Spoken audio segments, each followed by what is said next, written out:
Those are the tickets. This regular meeting of the Navasota City Council is called to order on this Monday, the 24th of February, 2025 in council chambers. Let the record show all council members are present. Welcome and thank you for being here this evening. We ask that you put your cell phones in the silent mode. And a reminder to visitors, make sure you please do sign in. If you wish to speak under visitors' remarks, fill out the form found in back, state your name and address at the podium, as we must document all meeting business and remarks limited to 3 minutes. And the public is invited to make comments during either the remarks of visitors or during a particular agenda item in open session.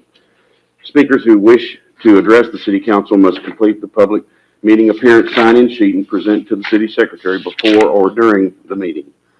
Speakers shall indicate whether they wish to comment during remarks of visitors or during the comment period or concerning a specific agenda item.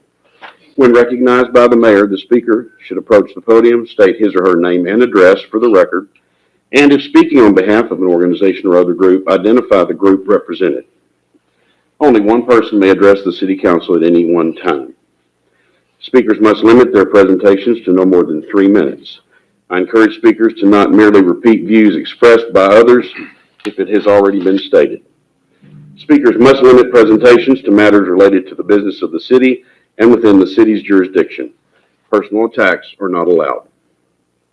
Tonight's invocation will be led by Pastor Betty Tompkins, the Salem House of Blessings, then followed by the pledges.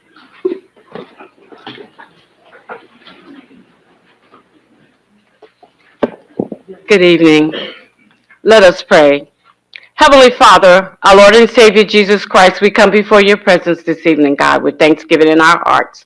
We thank you, Father, for this coming together, this meeting, God, and we just bring you on the scene, Father, and we ask that you would just give us your wisdom, your knowledge, your understanding, Father, and we just thank you right now. We thank you for our mayor, Lord God. We thank you for our councilmen and women, Father, and we thank you for our police officers. We thank you for our first responders, Lord God. We thank you for the city staff. We thank you for the community of Navasota, God, and we thank you for us coming together, Father, on one accord, and we know that you will be in the midst of it, and let us make wise, clear, transparent decisions, that you will be in the midst of it, God, and we give you praise and honor and glory in all that we say and do. In Jesus' name, amen. And thank you, God. I pledge allegiance to the flag of the United States of America and to the republic for which it stands, one nation, under God, indivisible, with liberty and justice for all. Honor the Texas flag. I pledge allegiance to thee, Texas, one state, under God, one and indivisible.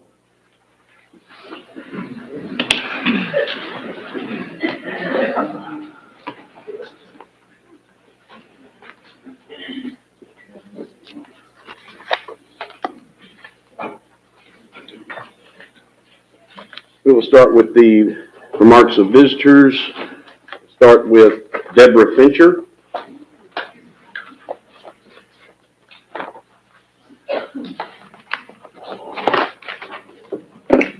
Howdy. My name is Debbie Fincher and I'm a resident of Pecan Lakes, 7703 Links Lane. While I just moved to Navasota last April 25th, I am a native and was born here in the same hospital that stands today on Judson. I love the uniqueness of Navasota, was drawn here by the wonderful sense of community and the warm reception we received every time we visited. In fact, I joined and completed the Citizens University last May, right after I moved here, because I was committed to learning all I could about our town. The entire process for this hire, I'm speaking directly about the hiring process for the city manager, was flawed from the beginning. First, you use a company that gave you the low bid, and as I understand it, was not recommended by a previous employee. Great on saving money now, but if this turns out to be a bad hire, how much more is it going to cost? Then you fail to let your constituents know who the finalists are before you zero in on the one who brings all sorts of baggage. Even though it's not legally required, it's a courtesy to your constituents to let us know who's being considered. I have over 25 years in law enforcement. Spent 12 years as a senior investigative auditor investigating fraud, waste, and abuse, and the last almost 10 years of my career as the chief ethics and compliance officer. If it walks like a duck, quacks like a duck, it's a duck. Where there's smoke, there's fire. You can't change the spots on a leopard. Those are all sayings that have real merit to them. Someone who leaves two towns decimated financially, lowered a bond rating, terminated numerous employees, at least one of which he stated last night was terminated for driving a city vehicle to a liquor store, and hasn't even been given a final severance package from Dickinson, who moved to terminate him, yet this council is intent on hiring him. My questions to this individual is, was he ever reimbursed mileage or given a city vehicle to drive? Did you drive to the many bars where you consumed alcohol and had it paid for by the city while you were doing city business? The last phrase I'll use is this: trust but verify. Each of you council members will be now viewed under a microscope, as will this hire. I know each of you has promised transparency, and we have so much faith in you and hope that you will do the right thing every time there's business to be done on behalf of the city. But that transparency was not honored in this process. Thank you.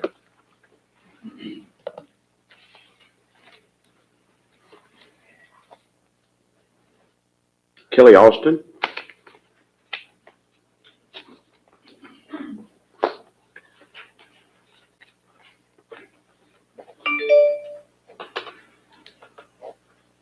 Hello, Kelly Austin, 1627 Everett Street, Navasota, Texas.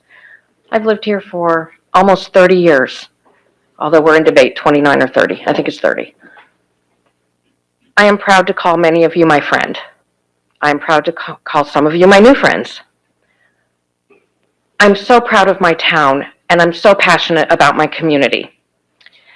I'm not going to belabor the many points that have been brought up about the potential candidate, Theo, who, I don't know if I'll ever learn your last name, I'm sorry.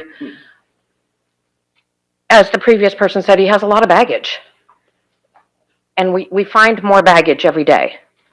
But baggage isn't always bad. The challenge here is this process was flawed.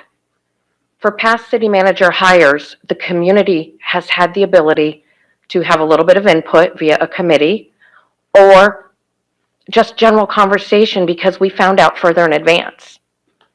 We found out Thursday night this was going to be action today. Saturday, it was announced there was a gathering for Sunday evening. I will say that was probably the smartest thing that was done. Those of us who did go to that last night, we learned a lot. I respectfully request the council to put off this decision. Don't make it tonight. Give it till the next council meeting because the candidate can't start before then anyways. He's still employed by Dickinson. Have a town hall meeting. Let other people in the community have the ability to ask their questions and get their questions answered in the way we did last night. We trust you. It's not that we don't trust you, but we don't understand how this happens so fast with so little information coming to us. Thank you.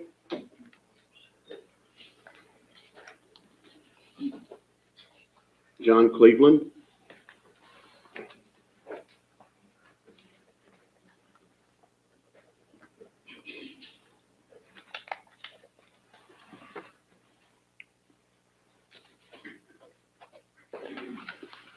John Cleveland, 2307 3 Wood Way, Navasota.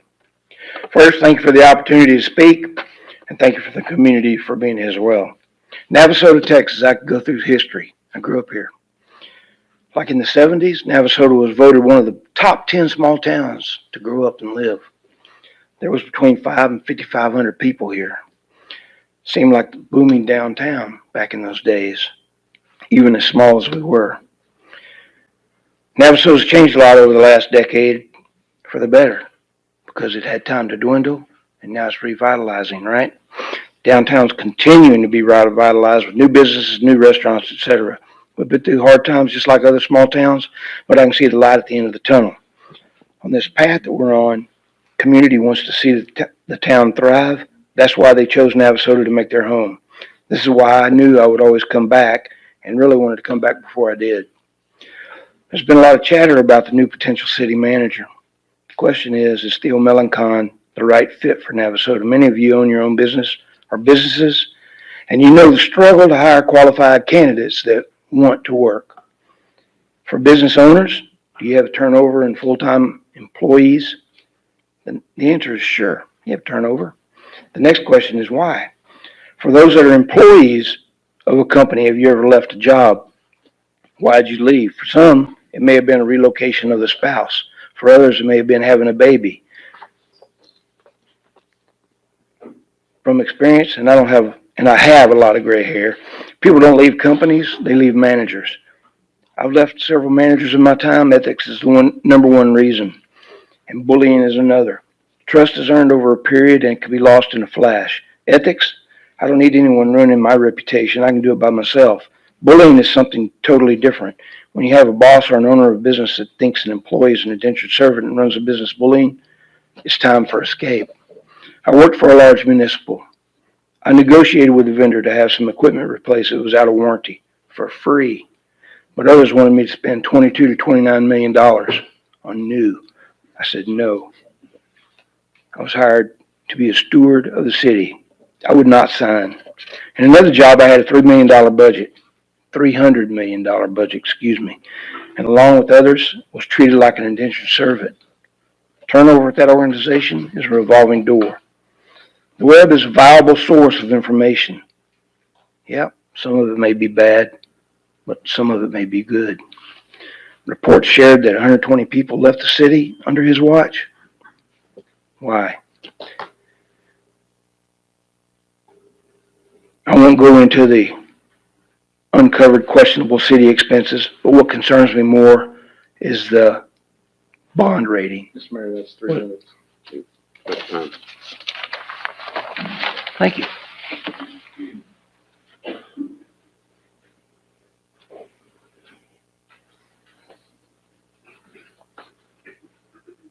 Mac Vaughn.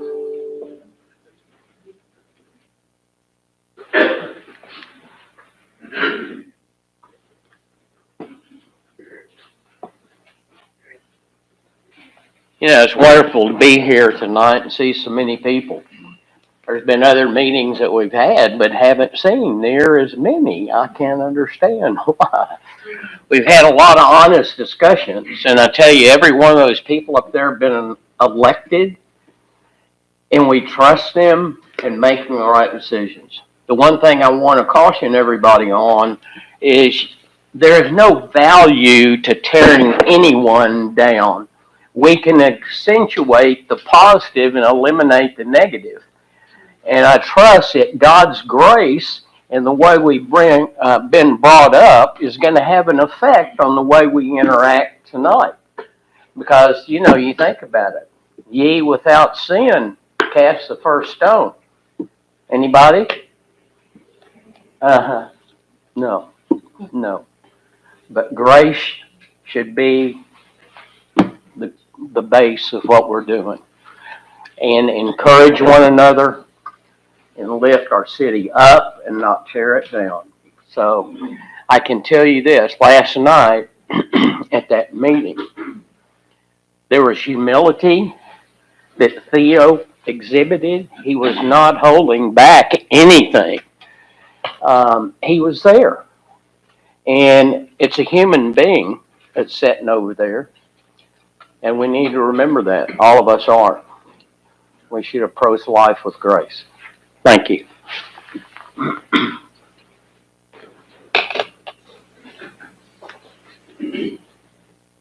Taylor Perry.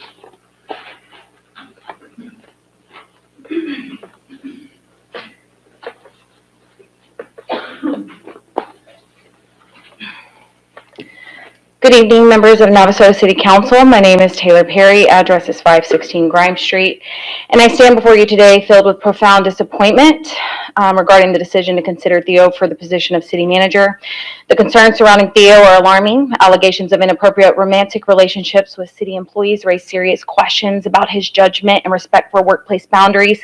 Claims of retaliation against whistleblowers paint a picture of a toxic work environment and threatens the morale and trust of our city employees. We must ensure they have a leader who promotes accountability and transparency, not one who fosters fear and mistrust. The financial mismanagement reported during his tenure in Dayton, leading to a $5.2 million budget deficit in his history in Dickinson, marked by complaints about mishandling public public health issues, and issuing taxpayer dollars for outings like spending $345 on drinks raises ethical red flags. This December, the city of Navasota received an A+ credit rating, an achievement we should cherish. Yet here we are just 3 months later, prepared to hand it over to someone with a track record of lost bond ratings, significant employee turnover, and financial mismanagement. This is not in the best interest of our community. At last night's meeting, Theo, like many politicians, seemed to have excuses for wrongdoings. His behavior has already caused reputational risk to our community. Furthermore, I'm disappointed in how this hiring process was conducted compared to previous selections, which prioritized thorough vetting and integrity. I also expressed my disappointment in Councilmember Kenneth Stevens. The dismissive remarks towards concerned citizens, his statement suggesting that those worried about Theo's candidacy should stop reading Google, and all the crap that those butthurt ex-employees, that's disrespectful and undermining. That's undermining our valid right to voice our concerns at that. And let me urge you, council, you are accountable to us, the citizens in Navasota. To protect our community, I urge the council to implement employee liability protection insurance and negotiate a contract that includes a minimum of 180-day probation period, at-will employment, termination for cause without severance, a waiver of severance, and a robust dispute resolution clause. Finally, Theo, should you choose to repeat past behavior such as your reported spending of $2,574 of taxpayer dollars for VIP meals at Gators Bar and Grill, I invite you to do so publicly so we can see how our taxpayer money is hard at work. In conclusion, the council must prioritize integrity and ethical leadership when selecting our city manager. This decision will greatly affect the future of Navasota and its employees. I urge you to protect this city. Thank you for your time.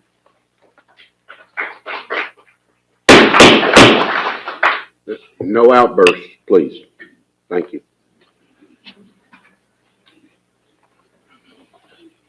Kyle Zukowski.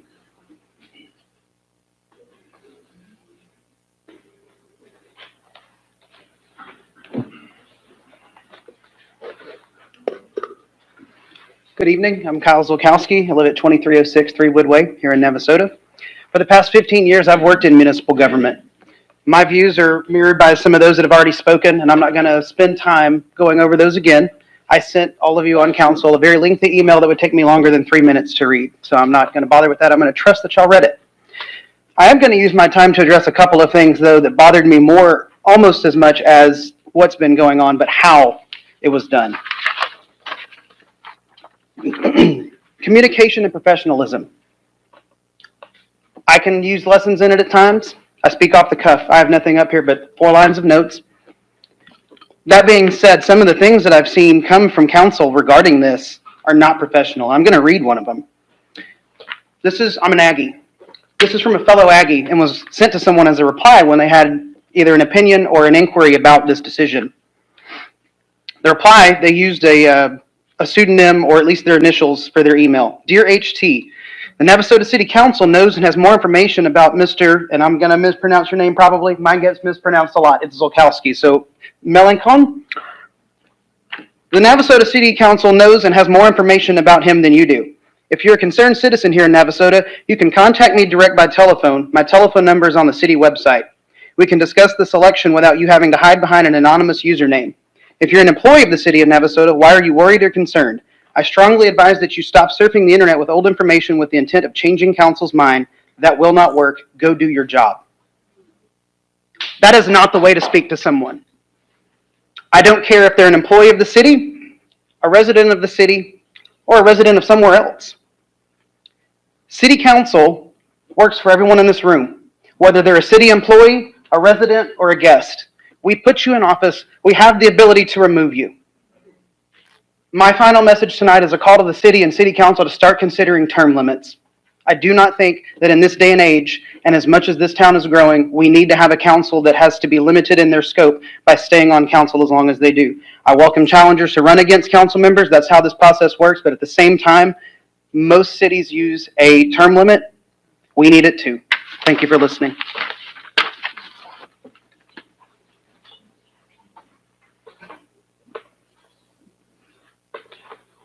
Bert Bearden, if I said that right. Okay. Good evening. My name is Bert Bearden. I live at 7904 Putter Place Court. I've had the privilege to be a resident of Navasota for about 3 years. I've lived in this area most of my life. Most recently, I was in Brenham for over 20 years. I'm thankful for my time here in Navasota. I've enjoyed living here. I've appreciated my interactions with the city. The staff has been wonderful. The police department's been great. Every interaction I've had has been a plus. Jason Weeks was one of my neighbors, which I always enjoyed being around he and his wife, and they were good folks. I will tell you that, I'm concerned. Well, let me first of all, Councilman Harrison Stevens, thank you for the meeting last night. I thought that was informative, and I appreciate you holding that. I know it was a little bit impromptu, but it was a valuable time. As I look at Navasota, I feel like we're on the precipice of a lot of very rapid change, a lot of rapid growth, and it's a key and important time for our city. And, it's a time when we need great and steady leadership to manage that growth. And, I had the chance, and I'm terrible with names, so you'll pardon me. I'm going to call you Mr. Theo. I enjoyed listening to you last night, but I'll be honest with you, I have some concerns. There were a lot of things that had to be explained. Probably, in my opinion, too much. And I will tell you that, I've spent about 30 years in corporate HR at high levels with publicly traded companies. I currently serve the corporate interest of a company that owns a plant here in Navasota. And, I've done a lot of hiring over my years. And I will tell you, quite frankly, that if I were asked to advise on a hiring decision like this, I would be advising my executive team to be very cautious. It seems to be risky. And so, I guess what I would say to you tonight, this decision is going to leave a legacy, both for our city and for yourselves as our leaders. And you guys have been excellent leaders. I've appreciated everything I've seen from council and the city. But I would really encourage you to think about the legacy that you're about to leave. Make sure that it's a legacy that we're going to be proud of as a city, and the legacy that you're going to be proud of as council members and mayor. Make sure that we've got the right candidate. I think there might need to be a slowdown in the process and some additional review. Anyway, I will tell you, if you decide to hire Mr. Theo, you're going to have my full support, as will he. But I do question the hiring decision. I'm wondering if it's the right decision. So thank you for your time.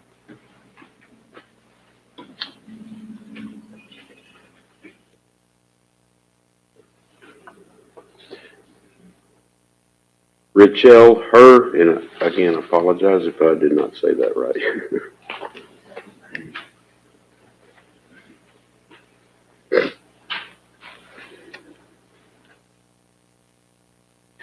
Hello, my name is Rochelle Herr. Some of you I know personally. What's your address? Oh, I'm sorry, 302 East Washington Avenue, Navasota, Texas. I just opened a new business in this town. I recently founded a nonprofit to help benefit our local library. And I'm active in the community in other ways. I'm sure those of you here that know me know that that is true. And whenever I learned about Theo's loss of grant money for the last city he was with, that really scared me for our city and where I see us going for our future, for our children, and us as a community. I feel like we're on the precipice of offering a lot of great resources. We have a lot of community facilities that need more funds, not less. And that's not even calling into question what we've heard about some of the issues of character and judgment. So I'm going to echo what a lot of people have said. We trust you guys. Y'all are leaders. I see some of you on a daily basis, and I support you. And I hope that you respect us as citizens and take your time and make sure that you're making a good decision for us. That's it.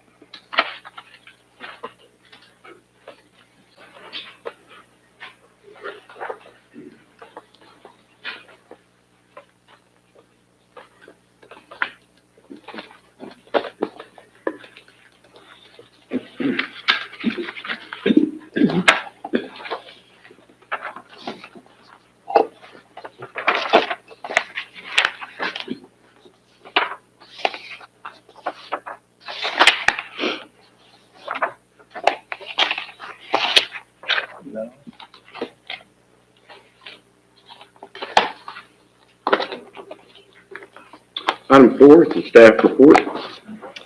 Mayor and Council, Heaven Dominguez, our Finance Director, is going to come forward to introduce a new employee.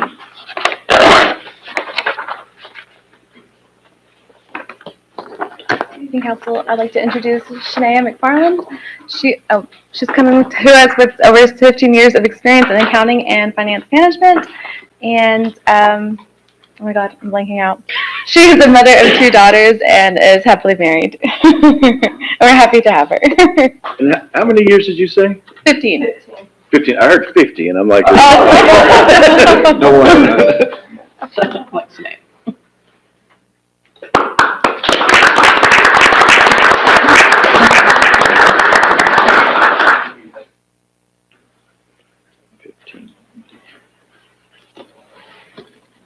Next up, I'm going to ask Tiffany Byers, our Community Services Director, to come forward to help recognize an employee for years of service.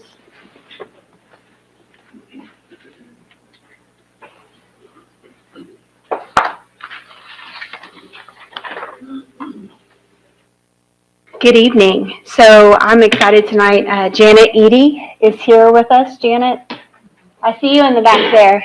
Oh, come on forward. You're not going to get away that easy. Janet has been one of our attendants at the Navasota Center for 5 years. So we are proud to have Janet on our team and would like to recognize her for her years of service.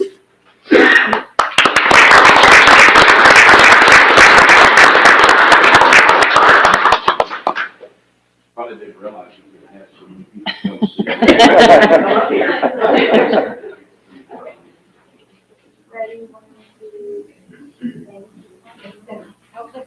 Wait. Tiffany.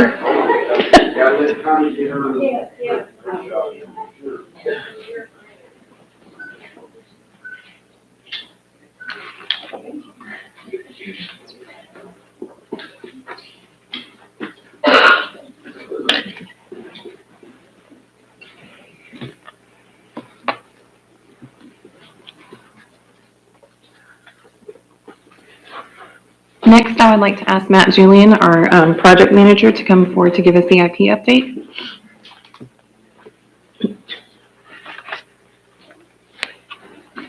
Good evening. So as we stated the last time, we are wrapping up the CIP project. We have some questions about the streets and the cracks, and we have identified that Horlock Street and North Post Oak Street are the 2 streets that have significant cracks that will need some bigger repairs, while the other ones, Shoemaker, Sycamore, Neal, Judson, Kettler, and Moore Street, just have minor cracks that can be fixed with just sealant. So we are still working on negotiating the funding for that with the contractors. On the smaller projects we have, the water tower is moving along smoothly. The foundation crew has already moved out. They're done. Pipes in place. Columns are set. The ground is at grade. It's ready to go. The next contractor should be here mid-April to start on the tank, and they're scheduled to be done mid-October. On the new water well, they did set the test pump last week and have been working on the well. They started their 36-hour testing of the well yesterday, and today they were supposed to be collecting samples to be analyzed. On the physical side of the testing, the pH looks good. The temperature looks good. The water's very clear. They're not worried about any gases in the water. There was a small hint of sulfur smell coming from the test water that we'll be looking at in the future. They're scheduled to be done in May with the well. And last thing I have is the swimming pool. The contractor should be starting tomorrow on site with the draining of the pool so they can do some further inspection and get started on that project. So that's what I have. Thank you.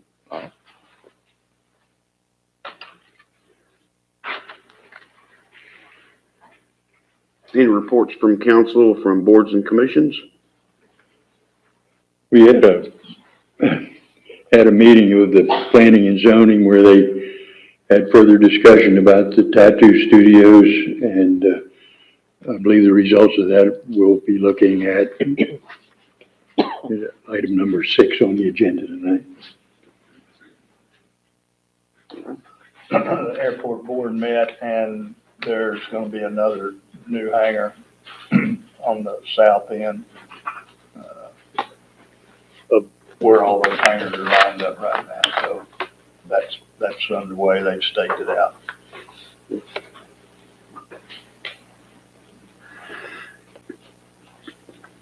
All right.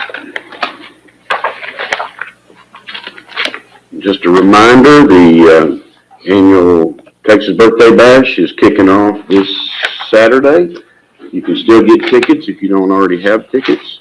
TexasBirthdayBash.com. And it's a different location this year. It is out at August Horse Park. And you can get, again, more information at TexasBirthdayBash.com.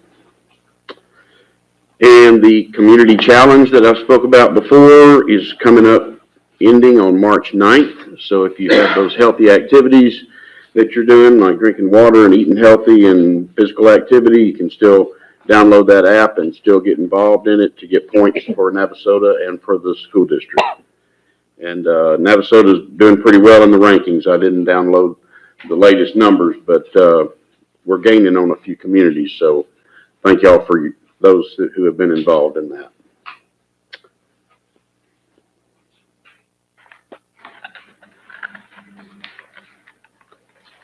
Mayor, we also have our farmers market. We'll start back up on Saturday, March 8th, from 9 to 1 at the library. March 8th and 10th will be the spring cleanup. More information on that can be found on our Facebook page and on our website. And then on March 15th is our family fishing day. Excuse me. And more information that I think it's 9 to 12. It starts at 9 and ends at 12. So lots of upcoming events. And then as we move into our concert series starting in May, so just be on the lookout for more programs, activities, and events. And as a reminder, you can always follow City of Navasota on Facebook, Navasota Public Library on Facebook, and then we have a new Parks and Recreation group, excuse me, on Facebook that you can join as well to learn about all of their programs and activities. Thank you.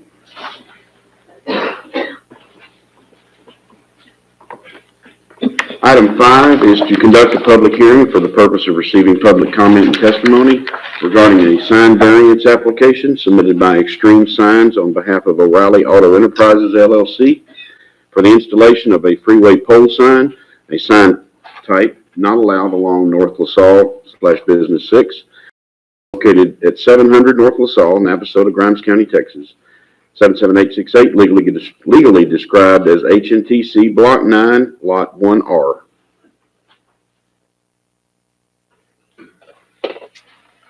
Mayor, City Council, good evening. Lupe Diosdado, Development Services Director.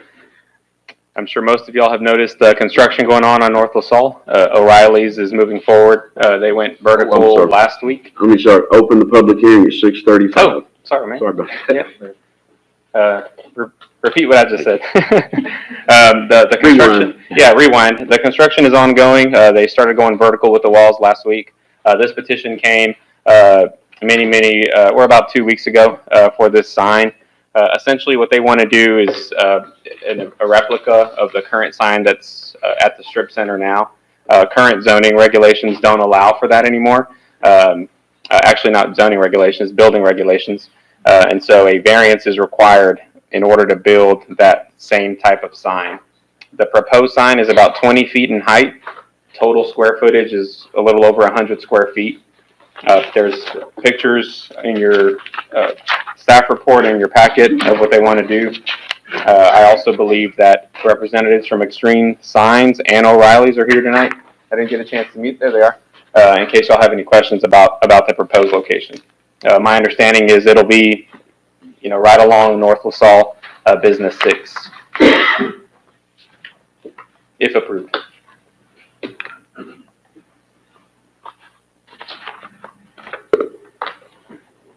Will it be the same height as the sign that they have up in front of the shopping center now?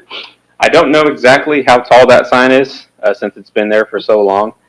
I'm assuming it's very similar, at least from eye, it looks very, very similar, but maybe they can go into detail about that. Please go ahead. Good evening. How are y'all today? Good. My name is Priscilla Davidson. I'm with Extreme Signs on behalf of our clients O'Reilly Auto Parts. I want to start off by saying that I am here seeking approval on a variance to install a 20-foot sign, as you have previously been explained. As many of you are aware, O'Reilly has been a thriving business within your community for several years. They are actually moving about 874 feet away from their current position. I want to bring to your attention that this location is at a turn in the road, so limiting visibility with building signs because of how far the building is set back. In addition, the variance is being seeken because the allowance of a 6-foot sign would cause safety issues by restricting visibility to ongoing and outgoing traffic. With that being said, I want to state some hardships as to why you should grant this access. Limited visibility and safety concerns. The new location presents visibility challenges due to surrounding structures and traffic patterns. A smaller sign creates a safety hazard. This business will have abrupt sudden lane changes, stops or misturns, putting both motorists and pedestrians at risk. Second thing, the business growth and competitive disadvantage. O'Reilly Auto Parts is not a new business trying to establish itself. It is a well-known, long-standing company in this community. However, without proper signage, customers who have relied on this location for years may struggle to find it after their move, potentially driving them to competitors with more visible signage. This puts O'Reilly at an unfair disadvantage and could impact its ability to retain loyal customers. Third, economic and financial impact. This relocation represents a continued investment within the Navasota community, but restricting the sign height could lead to decreased visibility, lower customer traffic, and ultimately reduced revenue. This not only affects O'Reilly's success, but also impacts local employment, tax contributions, and the economic vitality of the area. I urge you to strongly consider this, not only as a safety hazard, but as a taxpayer revenue that O'Reilly brings to the community. We appreciate your time. Thank you. Could you answer the councilman's question about the height? Do you know? I do, yes, sir. If the existing height is the same as what's proposed? Let me pull that up. I actually prepared some packets that I'll be happy to share with you. Let's see. The existing height of the O'Reilly sign is currently 23 feet, 8 inches. So we're asking for the variance and also decreasing by 3 foot, 8 inches. I want to state that right almost across the street, the Dollar General Market sign stands at 18 foot tall. In addition to that, the Carol's Giant Burger stands at 16 foot tall. And the Vanguard Motel stands at 14 foot, 9 inches. So as you can see, all these local businesses in the general location of O'Reilly's proposed location all have freestanding structures, which allows them to have visibility. And again, because O'Reilly is located at kind of a bend, if we have a 6-foot ground sign, not only is it going to limit visibility, but it also could potentially cause a safety hazard. Hey, another question here.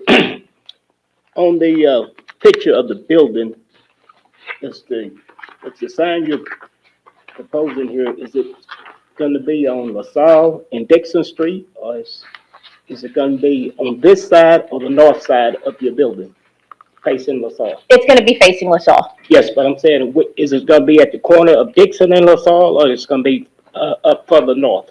It's on the corner of Dixon and LaSalle, I believe. Is that correct? Dixon.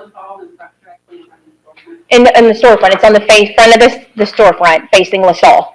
Okay. Yes, sir, but the building, it does have a significant setback from the street. So you're not asking for a freestanding sign, you're asking about the sign going on top of the building? No, sir, a freestanding sign facing on LaSalle Street. Lupe, is this at the corner of Dixon, or is it on the north side of Dixon? No, so it sounds like it'll be about mid-block. The store is about mid-block, so it'll be between Dixon Street and half the block up on their property. About even with where the front door is, kind of. Right. Of the businesses that you spoke of that have a current sign like that, I think those signs were initially installed as a pole sign because Highway 6 was Highway 6. The traffic is now such that, the speed limit is, was it 35 miles per hour? Yeah. 40, 30? 35. Yeah, I don't, we've spent a lot of time on sign and sign ordinance, and I think that for me, it was pretty clear what our intentions were. I don't know that it's gonna harm your business. I don't, maybe it will, but people are going to cell phones with O'Reilly, type it in and it'll take you right there. So, and your sign on the front of the building looks pretty large. So when I made that turn for the first time, I was like, oh my gosh, that's a huge building. It looks great. I think your sign up front is gonna do what you need. I don't know that a pole sign is ideal. Okay.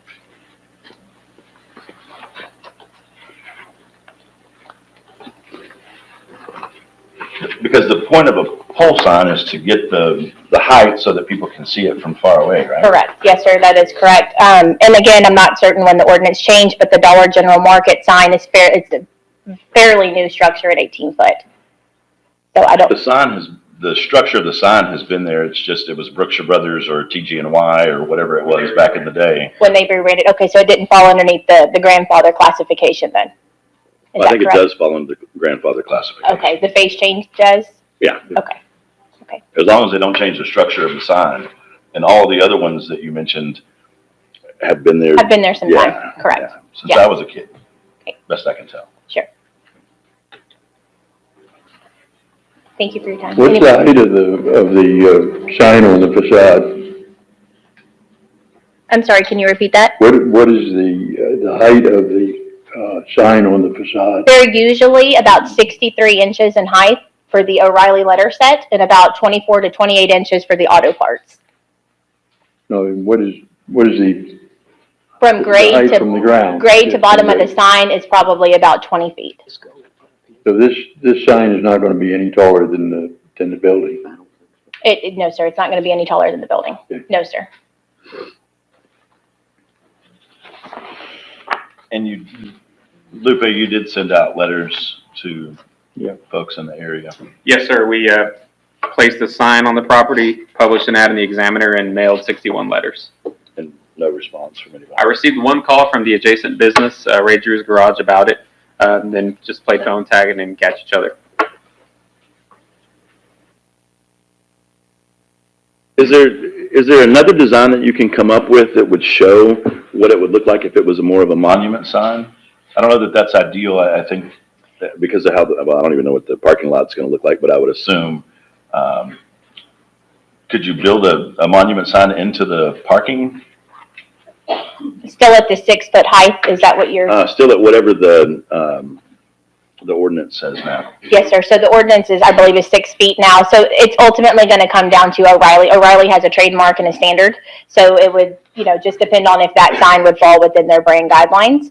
I think the concern is only being able to have a sign at 6 foot tall. That's encompassing on not only the O'Reilly Auto Parts message, but also the structure. So from my experience in the industry, a 6 foot overall sign, you're only going to get about a 24-inch copy in that to read O'Reilly Auto Parts. By the time sizing is done, 6 foot tall is approximately going to give you no more than about 7 to 8 feet in width. So with that being said, proportionalizing that copy now limits how tall we can do it, and we have to keep brand guidelines. They have certain heights and proportions to everything. So that's some of the concern with the size sign. Sure. And do y'all have an O'Reilly's in the Woodlands? There is an O'Reilly in the Woodlands, yes, sir. Okay. And I don't think that they allow pole signs in the Woodlands. If you're outside of Shenandoah in the township, they do, but they don't allow any type of ground signs, no, sir. No That's ground correct. sign or pole sign. Correct. Yes, sir. Are you involved in all of O'Reilly's signage? No, no, needs? sir. We are contracted out through O'Reilly's within our area. There's a certain market that we handle, and this is being one of them.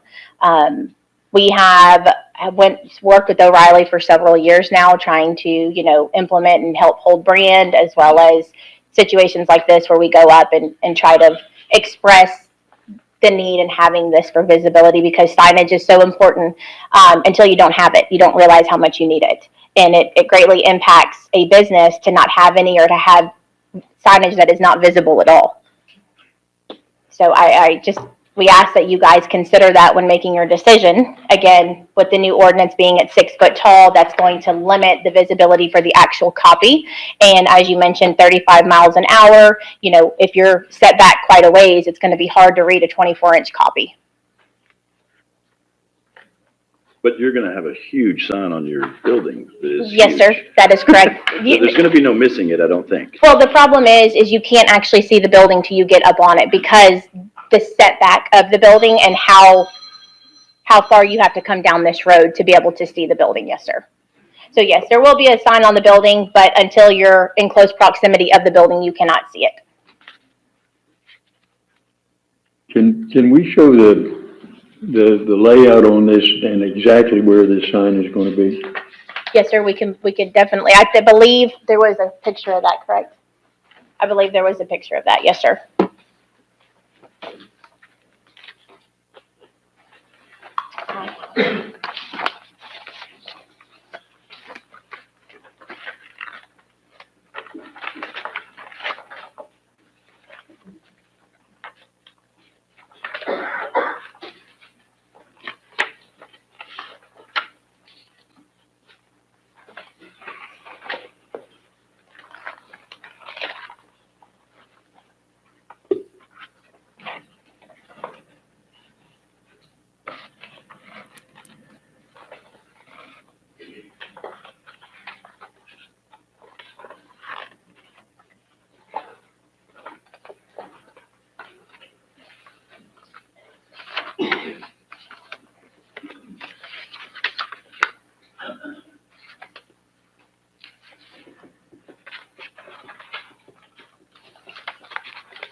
Pretty much right next to that street sign, there's a street sign right on the front. No. Sign is right next to the drive. Yes, sir, right there, that's. Oh. Oh,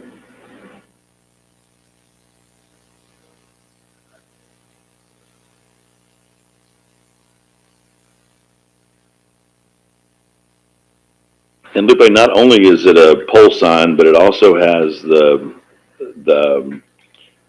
marquee, I guess, where you put the letters on, and that's also not in the ordinance. We're not allowing that anymore, is that correct? Backlit, something? So for these type of signs, we interpret that as a message area. So in calculating square footage for the face, we include the main O'Reilly sign plus the marquee letter signage. So that's where that total of 107 square feet comes from.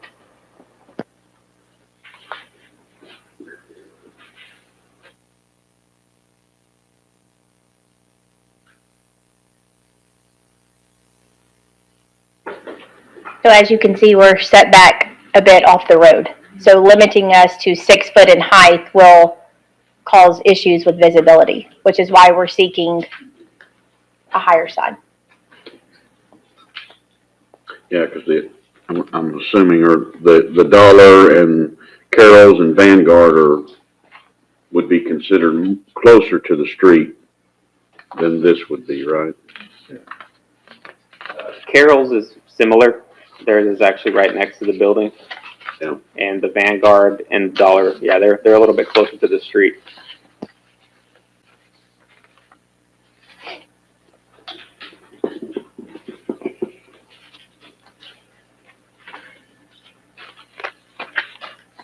I would certainly like to see if there was something different that you could offer, me personally.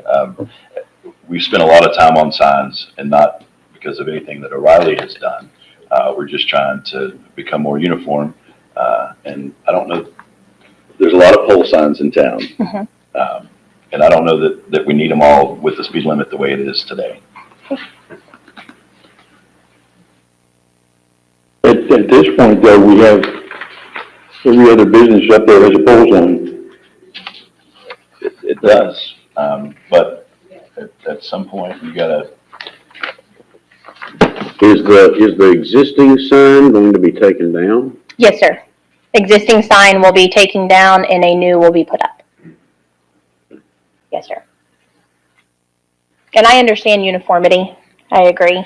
But I think hindering visibility in an area you can still accomplish uniformity by still allowing visibility. sure, I think if you were the Comfort Inn, that you're probably right on the money, which is off the road behind another building. Sure. Your building is nice and large, so.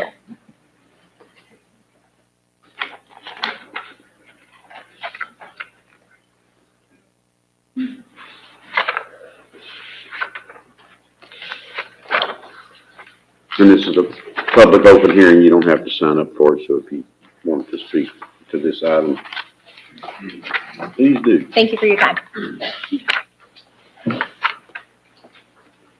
Good evening, everyone. My name is Jeff Gibson. I'm on behalf of O'Reilly Auto Parts. Just calling to be here today to represent my company and try and get a sign put up. Now, the problem that we're getting at right now is, what do we want Navasota to look like? Do we want it to be a bunch of pole signs and trying to claim business, or do we want to try and revitalize Navasota? Now, the question being, which she brought up, I think, very eloquently, is safety. The 6-foot sign on a ground in the middle of a turn, which impairs vision for a driver coming down, even if they are going 35 miles an hour, especially when you're going into a blind turn, could be problematic. When you're going into a left-hand turn coming from Highway 6 into downtown trying to get to O'Reilly's, even if your GPS tells you where to go, if there's a sign in the way where it's not a small pole, but a rather large marker, that could be problematic and lead to safety concerns. That would be my main standpoint on that. When it comes to bringing people in, if it comes down to the point where we can't put a reader board or a message board, that's fine. We want people to know that we're here. We want people to know that we moved a quarter mile down the road and that we came in here to do better for the community by building a larger store, putting more inventory in it, and be able to hire more than 5 additional team members to better service y'all. That's what we really want. Now, the sign, as I said, for me, shouldn't be as big of an issue as getting us into the building and getting us serving y'all. But I do believe that a pole sign is a good option. If we need to take the reader board off, that's fine. If we want to make it to where it's just a high off the ground, safety concern sign, I believe that's a good option. And thank you. Did you look, when you were doing the evaluation, and I'm sure you looked at the way the streets are laid out and everything, because of what you're saying on the safety side, I think this one was like almost 4 feet shorter than the existing one, right? Did y'all look at, even, any other lower heights, or was that kind of the minimum? That's kind of where it is, sir. I mean, if you go into different, in my market, I've been in this market for 6 years, been the district manager for the area. So I've only ever known the location that we're currently at for Navasota.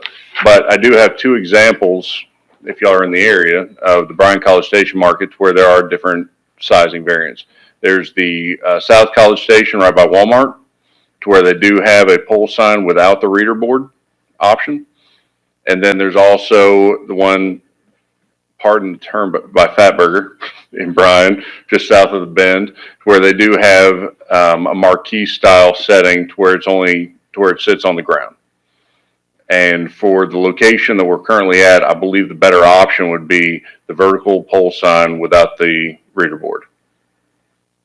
That way you don't get as much exposure, but we still have a safe variant that can be seen and attract business.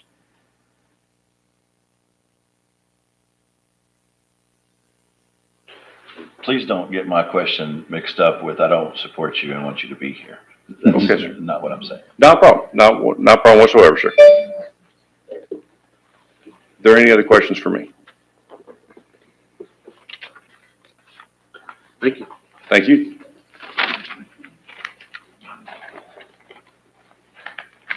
I didn't read the agenda. Jennifer Ramirez, 312 Ivy Street, Navasota. I didn't read the agenda. I didn't know this was even going to be an issue. But I think it's really sad that we've spent this much time talking about a sign 20 feet tall.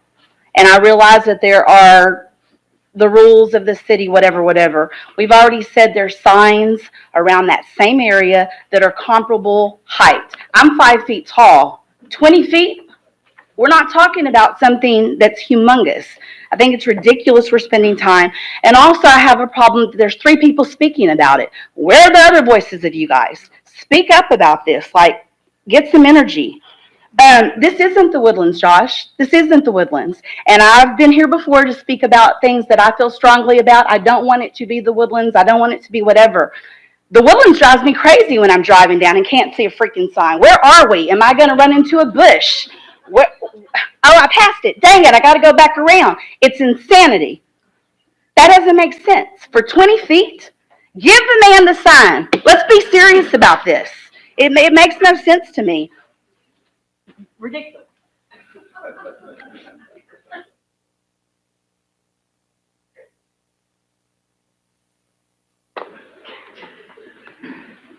So I'm Dr. John Walla, 902 East Washington Avenue, Navasota, Texas, USA. I have a business on North LaSalle, and I'm also vice chair. In complete disclosure, I'm vice chair of Planning and Zoning Committee, but I'm here as a citizen and not as a member of the committee. When you look at the newer businesses that are on Business 6, most of them, like on my own, I have my sign blew down. I put up a monument sign. Across the street, Dr. Perota's building has a monument sign. Yarvis Tire has a monument sign. HTRI has a monument sign. All those are newer structures that are being built. The things that are outlawed, are grandfathered in, that's one thing we have to deal with. However, if we want to pursue coherency within our community and be a nice place to live and see, and also be visually appealing, that was the things that we struggled with on the Planning and Zoning Committee about the sign ordinances. We looked at Woodlands, we looked at Fredericksburg, we looked at Brenham, and after months of deliberation, we came up with this policy. And I understand your concerns about safety and things like that. However, it is a 35-mile-an-hour speed limit. It is not a hairpin turn. It's a slight deviation in the road. And as businesses become decrepit and tear down and we rebuild, we need a cohesive plan. I ask you to decline the request for a pole sign and go with more of a monument sign or something like that. It may take up a spot of the parking lot to where another parking spot could be put someplace else. Parking spots you're governed by the parking spots. For the people here, the square footage of the building dictates how many parking spots you should have. So, if there's things that can happen to make it that way. And also, one thing that did strike me as well is that they have a 20-foot sign on the facade of their building, and they have a 20-foot pole sign. Are they going to be superimposed on each other, and is that kind of double? Thank you for your time.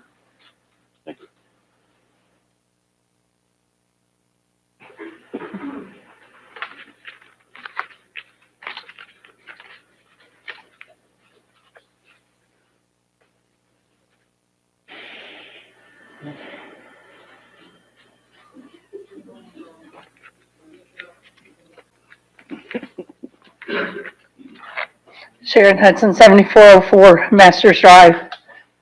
You go, girl.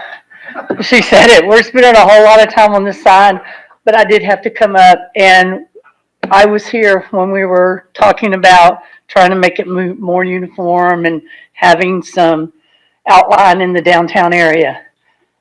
I love O'Reilly's. I want O'Reilly's here. I know where it is. I know where it's going to move.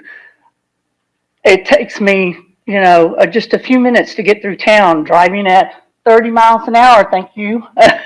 And even going around a curve. We know where O'Reilly's is. Yes, we mentioned the Woodlands, but we're Navasota. They have beautiful low signs. That's all we know. When I go to the Woodlands, I'm not from the Woodlands. Yes, I'm gonna have to turn around, go back, not know where I am sometimes. But this is Navasota, and O'Reilly's is a destination spot. You're going there for a reason. So anyway, I had to put my 2 cents, but you go, you rocked it, she rocked it. So that's my 2 cents.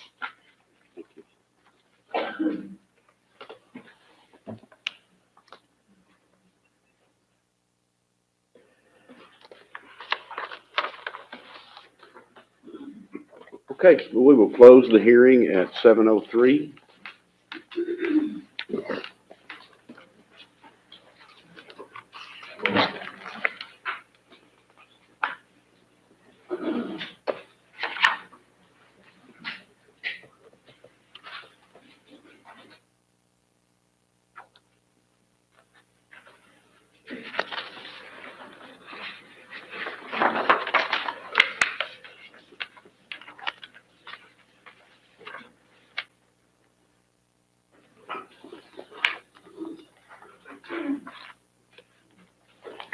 And back in open session, so. Mayor, there's a second paragraph under that agenda item that. Oh, sorry. Sorry. You'll need to read. Vote to approve or deny the sign variance request submitted by Extreme Signs on behalf of O'Reilly Auto Enterprises LLC for the installation of a freeway pole sign, a sign type not allowed along North LaSalle Business 6. Property affected is located at 700 North LaSalle, Navasota, Grimes County, Texas 77868, described as H&TC Block 9, Lot 1R.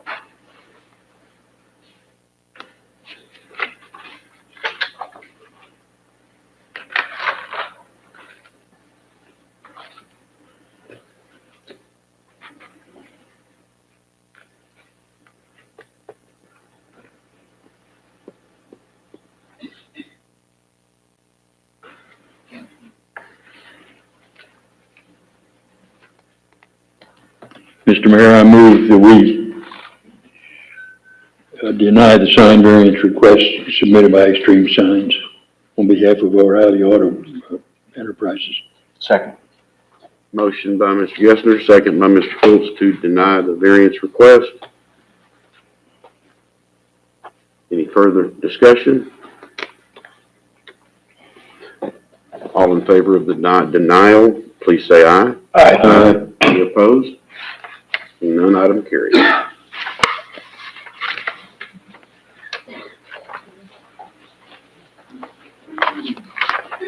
Item 6, conduct a public hearing for the purpose of receiving public comment and testimony regarding a zoning ordinance amendment initiated by the City of Navasota, amending Chapter 14, zoning, Exhibit A, zoning ordinance, Article 11B1, General Business District, Article 13, CBD, Central Business District, and Article, these Roman numbers,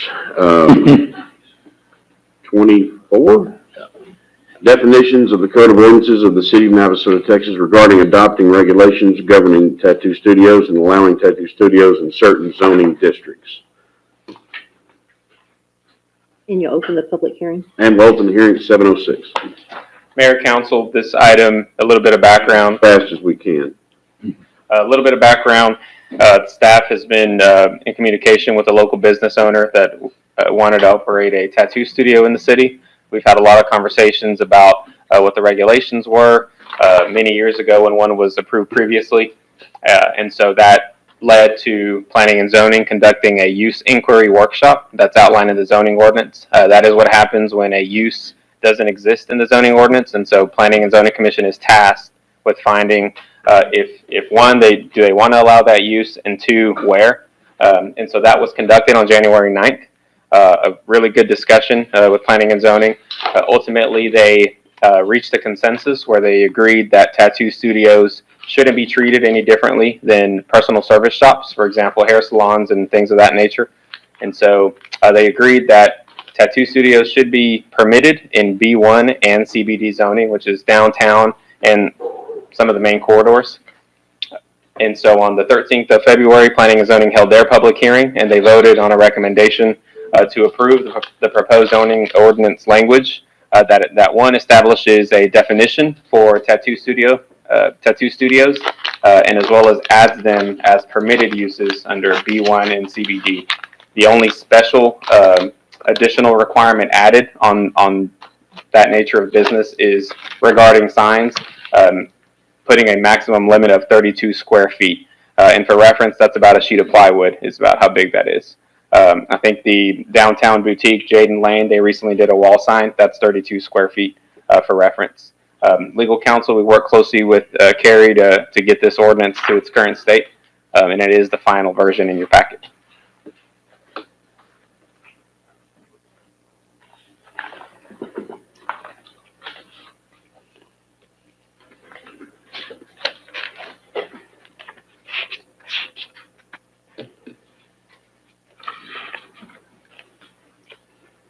It's also an open hearing if anyone wishes to speak to this item.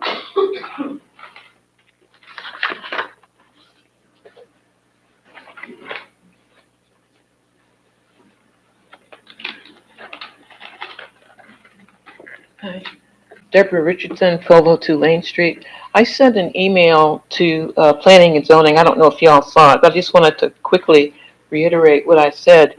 Back in the day, it used to be that people were against tattoo parlors because, a certain kind of criminal element or for whatever reason. Now things have changed, and I personally don't see any difference between getting, artful hair salons or artful your nails done, or going to the barbershop and getting designs put in your, So I think I don't think there should be any difference in those businesses. Thank you.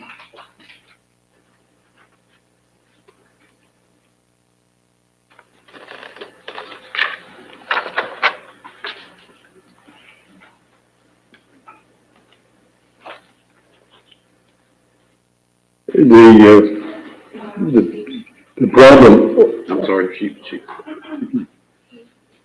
Hi, my name's Tiffany Vivaldi, and I'm the reason this is here tonight. I just wanted to say, not your average tattoo artist, as you can tell. I look at bringing a lot more to the community than just tattoos. I look bringing local businesses to come in and provide jobs for, people outside. I want to bring people in from the Woodlands, from Houston, surrounding areas. I don't want to just bring that, like she said, that taboo style. It's something new, something different.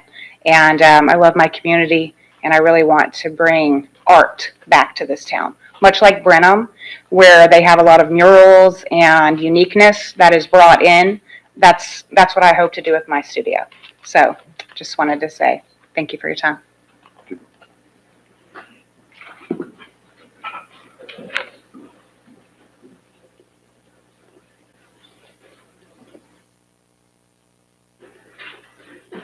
She's back.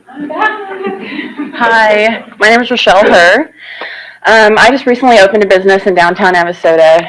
I had my soft opening not even a month ago, and I'm having my ribbon cutting in 2 weeks.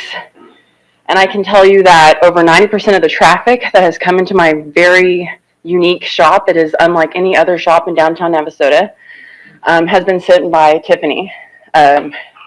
She is a tremendous advocate for our community and for the businesses down there. My business is performing 32% above what it needs to do just to survive. And I can guarantee you that it is hugely based on her sharing and spreading and being a part of this community. Sorry, I'm also her accountant.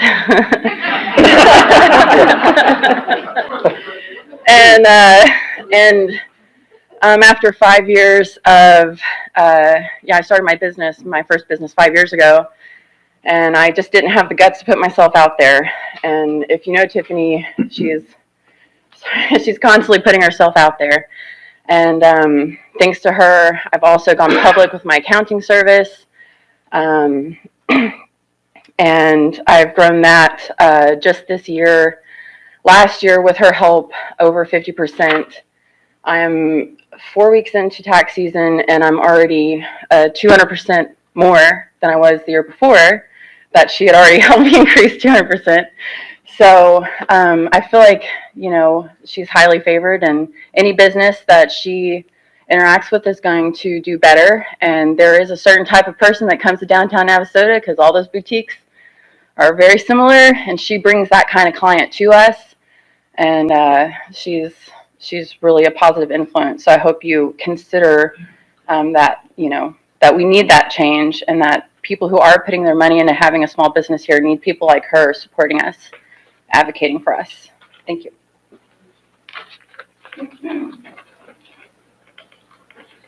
Hi, y'all. It's me again. I'm Taylor Perry, 516. Don't know if I have to say that again. As you can see, I am covered in ink.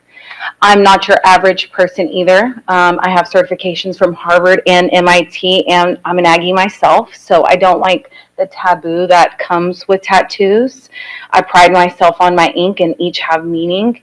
And I also want to put in perspective that 40% of the workforce has tattoos, and as the generations come along, they are more likely to have ink. I've worked with business owners out of Bryan College Station that own tattoo shops as well. We have Aggieland right down the road, and with the quality of work that Miss Tiffany does, I'm sure that it's going to pull people from that way along with from the other direction as well. So I really think this is something that you should consider, considering that we have several generations that are coming up, and it's going to become more and more of a popular thing. So that's my 2 cents. One quick question to Tiffany. Will you be removing tattoos also? No. No?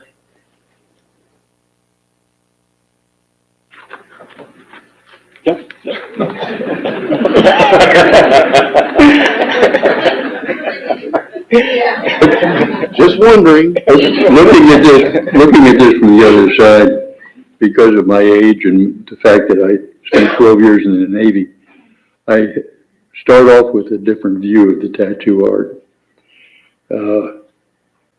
This young lady coming in here and explaining it has opened my eyes to a lot of different uses on the thing, and I see no problem with it. However, the other still exists, and the previous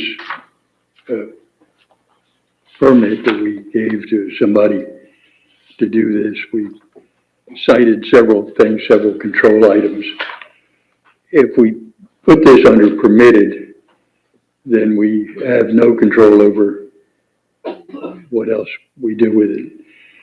If we make it a conditional use permit on this, it doesn't involve too much of a problem type thing, but we would be able to, say, set hours or set some conditions that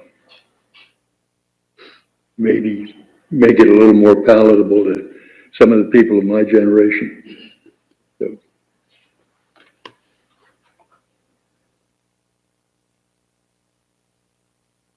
Mr. Mayor, I think P&Z has done a good job of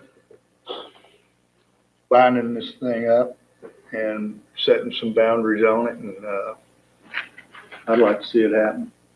Is that a motion? No, so we have to We're- close the Oh, we hearing gotta close first. the hearing first, yeah. Okay, we'll close the hearing at 7:16.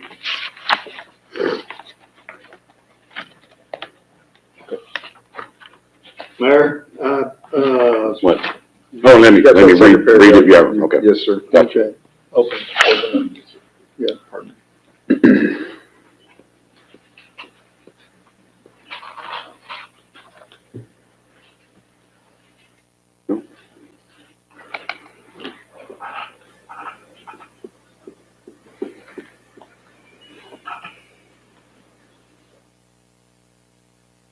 Vote to approve or deny ordinance 1067-25, amending chapter 14, zoning, exhibit A, zoning ordinance, article 10B1, general business district, article 13, central business district, and article 24, definitions of the code of ordinances of the city of Navasota regarding adopting regulations governing tattoo studios and allowing tattoo studios in certain zoning districts. Motion. No, that was the reading of the agenda item. Now you can, Mayor, you don't have to repeat that whole thing. Okay, all right. I move we approve, ordinance 1067-25. Second. Motion by Mr. Stevens, second by Mr. Harris to approve ordinance 1067-25. Any further discussion? Mr. Mayor, I move that we change the usage from permitted to conditional use. Okay, is that, okay, do you would you want to amend your primary motion to reflect that, or not? I move that, we change it to a conditional use and approve 1067-25. Can I do that? If you're agreeable to the, if you're agreeable to the friendly amendment to your motion, you may do that. Let me take a quick look at this ordinance to.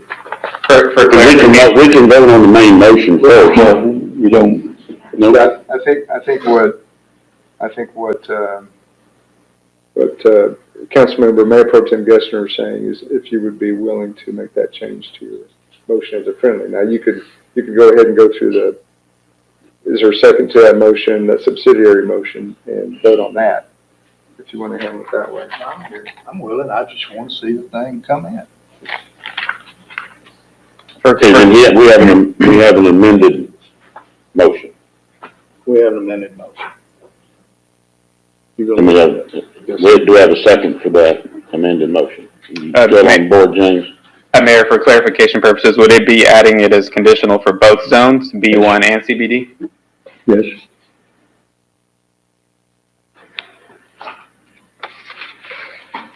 And just for further clarification, that means that it can still happen.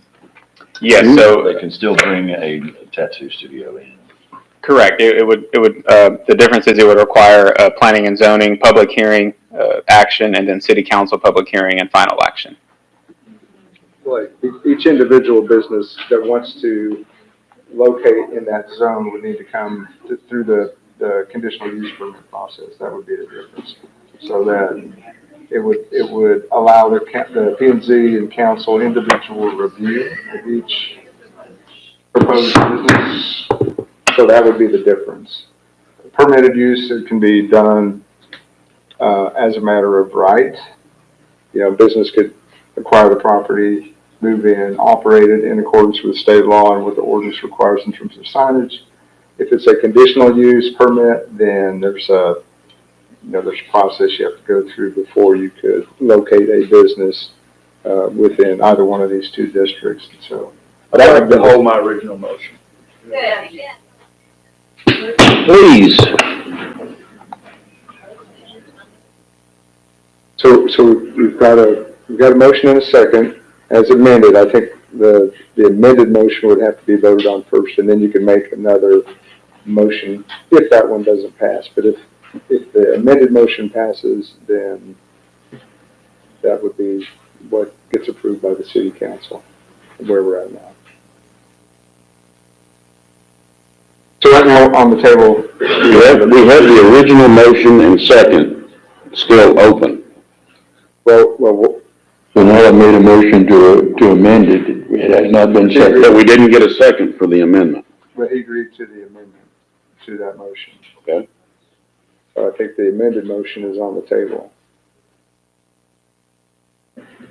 But the amendment is gonna require a bunch of extra stuff. What is that? As Carrie mentions, it requires a public hearing with planning and zoning and a public hearing with city council and action. Haven't they already been through P&Z?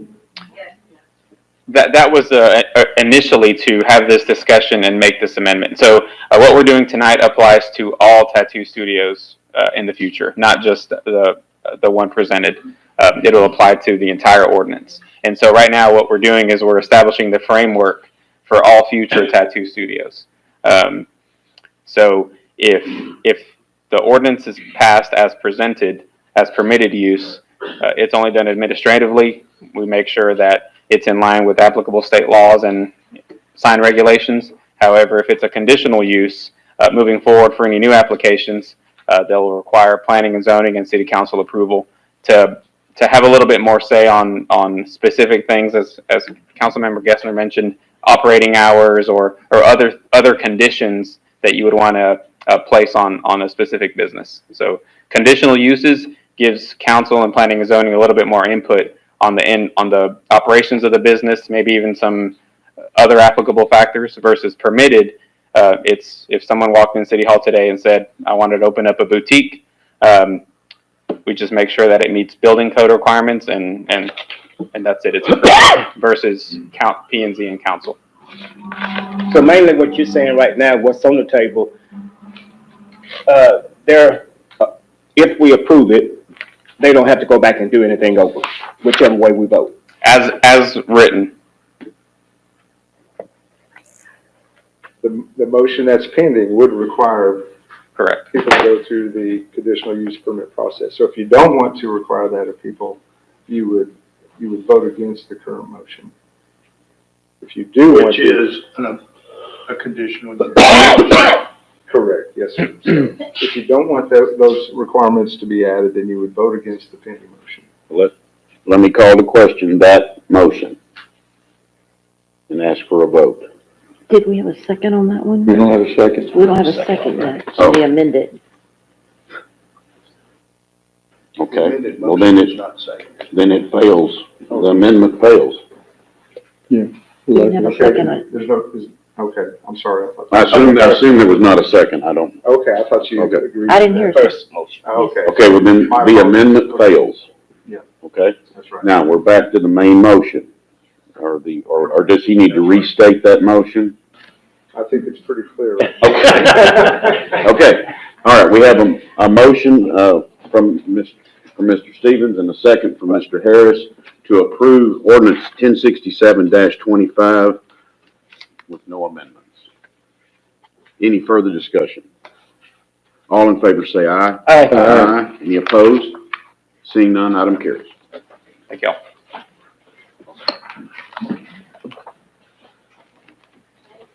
Item 7, consideration and possible action on the Navasota Police Department's 2024 racial profiling data report. Mayor, City Council, Mike Moss, Chief of Police. This is our annual report required by Code of Criminal Procedures to present to council. For time, I'm gonna try to speed through it. But basically, 2024, we did a total of 4,440 traffic stops. The chart shows percentages: 41% Caucasian, 27% Hispanic, 27% African American, 3% Asian. Those percentages, 32% of the drivers were female, 67% were male. Previous years, the question, under a third, are actually have an address in the 77868 zip code. So I always ask if they're local or not. The system doesn't go down to Navasota, actually city residents. So over 3,000 of the traffic stops were from non-residents. Location of the stop? In the city streets, over 2,600. We do not have a U.S. highway in Navasota. State highway, over 1,600. Highway 6, 105, 90, and Business 6. And then we have a couple of county roads and then private property, which is entering or exiting a public entry private property lot like Walmart or something. Race known prior to stop was 27 and unknown 4,413. Reason for the stops, violation of law. That's anything that's non-traffic, open container, that's all, reckless driving. Pre-existing knowledge. They knew, maybe they saw a person they've stopped prior without a driver's license walking onto their car and driving away. That's how you get the prior knowledge of race to the stop. Most of them are moving traffic violations, speeding, running a red light, and then also the vehicle traffic violation, maybe a light's out or something related to the vehicle. Searches conducted 325, 112 consent, 5 contraband, 180 probable cause, 17 inventory, and 11 were incident to arrest. Out of that number 325, 169, which are contraband was discovered. Obviously, drugs were the top with 125 narcotics removed from vehicles on traffic stops. Results of all this are the 4,440, 64 verbal warnings. We generally do not have verbal warnings, but if an officer is on a traffic stop, something major hits up, they have to leave immediately. Sorry, don't do this again, and they take off without finishing writing out the warning or citation. So there's 64 of those. 2,800 written warnings, over 1,400 citations. With the written warnings, 38 of them were arrested. With the citation, 18 arrests with a total of 63 total arrests based off traffic stops. And the arrests are based off Penal Code violations 79, traffic laws 13, and persons with outstanding warrants 27. Physical force used in traffic stops was 0, and complaints for racial profiling was 0.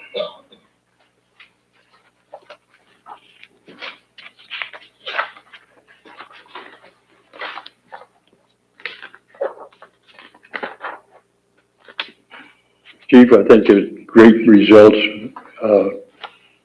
I recommend move that we place the report on file and accept it and place it in the file. Second. Motion by Mr. Gessner, second by Mr. Fultz.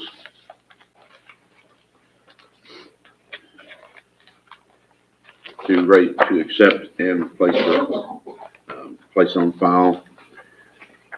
Any further discussion? All in favor say aye. Aye. Any opposed? Seeing none, item carries. All right.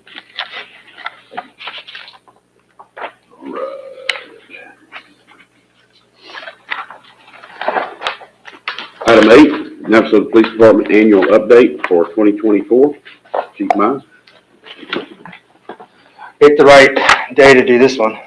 This is our annual report for the police department. We started this last year, just giving an update what the police department did in 2024.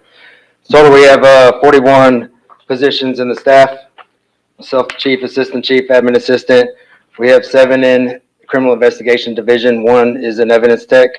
18 in patrol, which is two sergeant spots, 2 corporals, 12 officers, and 2 traffic units. Sorry, one of my sergeants.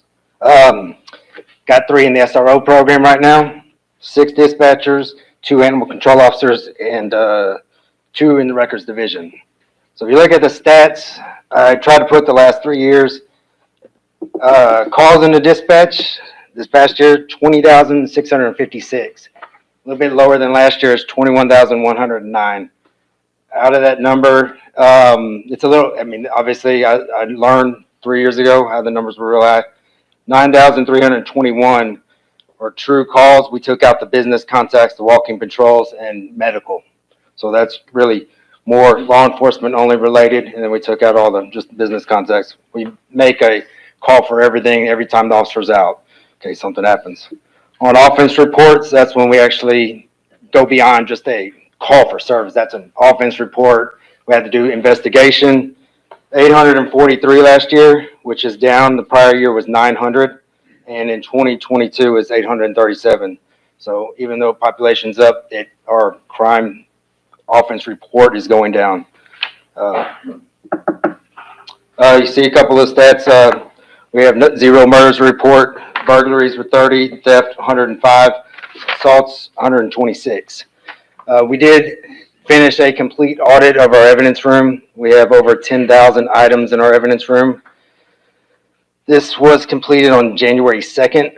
To determine nothing was missing from the evidence room. We did a forward and reverse audit. We picked 10 items out of our computer system, sent a locator, the evidence tech located it, and then we had our cadets pick 10 items in evidence, and we did reverse, find it actually in the computer system in the report.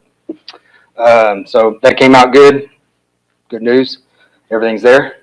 Arrest 2024, 412. It is lower than last year's, but we saw jail was full on several times, but that's also good. Maybe there's not as many bad people. From the year before, it's over 500. Our average response time to calls, a high priority call is 1 minute and 8 seconds. Low priority call, 5 minutes and 57 seconds. which an average out of 4,325 calls that are dispatched officers, our average time is 4 minutes and 21 seconds. Vehicle traffic stops, we just went through 2024, over 4,400, well, we did 4,440 traffic stops last year, which is still up, year before 3,898. Before that's 2,200, and the 2021 was just barely over 1,000. This does show that the traffic unit, which we put in place last year, is out there making traffic stops. We do have a second traffic unit who's out now, assigned basically to CMVs to hopefully handle some of the traffic downtown, the 18-wheeler traffic. A couple things we added. We did add a drone unit. We have one officer fully licensed and certified to run the drone. The drone was deployed over 34 times last year, 12 agency assist, basically helping crash reconstruction. Way faster to launch the drone, take the photos, do the measurements on the computer, then have hold traffic for several hours using the measurements and so forth. Also was able to locate several on the water rescues, missing persons, 8 criminal cases, taking photos of the scenes or a fleeing suspect. It does have FLIR attached to it, so it can locate heat at night. We also use it for community events, parades, checking out damaged buildings, helping out some of the other departments, and then also the fire department.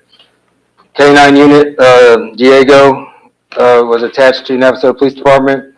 Last year, the cage was installed in April, so he was deployed for about 8 months, and in that time, he was deployed 33 times, which led to 15 felony arrests.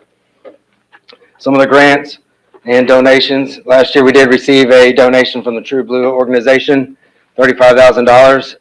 That did help out a lot of our wish list. We were able to get Bluetooth microphones from Motorola for each officer, another signboard trailer, pepper ball guns, which is another non-lethal tool we can use. Tent meters, decibel readers, couple 4 sets of spikes, more drug test kits, and then we're putting money towards our new pistol purchase for the department. Seizure funds as well that we, from narcotics and stolen property, were used to purchase our equipment like the light tower, the small signboard trailer, and the other car hauler trailer, which pretty much y'all see the Ranger and the trailers all used at sporting events. It was used the other day for SRT team. It'll be used next weekend for Texas Birthday Bash. Anytime the weather issues, signboard trailers are out. The Ranger's easy to get around. We don't mess up our the patrol cars that can handle the mud and all that. So we do have 6 active grants currently that we put in for body worn cameras, training ammunition, or bulletproof daily worn vest. We have a new one out for new MDTs, which is our mobile data terminals, and a CID supercomputer. The other grant, MVCPA grant, was for our vigilant camera systems that will go on the highway that lead in and out of Navasota. And then we also applied for a grant to replace all of our in-car camera systems. Our dispatch consoles from last year were ordered. They are in. We are waiting for one part that will relay over for the fire department paging system. I think that's right. So I don't know when the time frame of that's going to arrive. Once that arrives, then we can start installation. It's going to take a couple days, maybe a week, to get it all installed and training for the dispatchers. This is from 40-year technology to brand new technology. It's going to take some training. Our railroad cameras, one is up on Business 6. We are waiting. As soon as they do get their funds, they will be down here. It's a one-day process to install the antenna of the other 2 cameras. They were used the other day when the train broke down. Dispatch was able to live see the train opening. That was our only, Business 6 South was our only opening in town when the train broke down in town. So they're very useful. It's already been used, just the one. Treats on the Streets was held, Operation Blue Santa. We had over 130 NISD students that we gave gifts to. Treats on the Streets, there's a large crowd even though we had a weather scare. And this upcoming year, looking at the SRO program, we do install the first 3 cadets local. Pretty much 2 of them are from Navasota, one's just from outside of Grimes County. They're at the Teagues Police Academy right now they're taking their first test this week. They should hit the streets later on this summer. And so that's a new program trying to get local and send them to the local academy. and we're start working, updating some other equipment that's very outdated and tasers, and expand the fleet. I have two questions, Mike. On the very first page, on the offense report, burglary and theft, 135 out that 135, how many of those cases were solved? I'd have to look at that. I didn't bring that with me. Then, on the second page, about the evidence, 10,260. I mean, where are we keeping all this stuff? I mean, we have the place for it? It's in there. The room it's the same heights. We have shelving. We are working on it. And that's part of the thing when you take over as chief, you're in charge of all that. If anything's missing, it's on you. And so we've been working on the room. A lot of it, we have been finding evidence from the early 80s in there. So when I took over, it's a mess. I can say some other words. So we are slowly going through it all. We have to get dispositions from cases from back then to show that this case is completely done. There's no appeal. I'm sure these people, if it was used in a crime and they've already served their sentence back out, we're having to backtrack a lot. As that does, that clears up a lot of space. But it's all in there. It's organized. Actually, we do have it organized where we can go through each one. But now it's the time to go back. We've done everything, the entire inventory. Now go back and start getting rid of stuff that we don't need to keep. There are some requirements. Obviously, homicides, murders, we have to keep for life. So there's some stuff that is from way, way, way back when that we must keep and maintain. And there's some other type of offenses we must maintain. But as we work through it, something simple as drug paraphernalia or something that goes through the Class C municipal court, we work with the judge and the district judge. Actually, Carrie's helping us out on doing some, and destruction of evidence.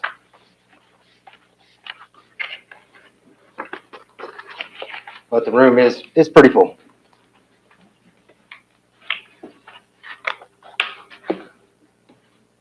No questions? Thank you.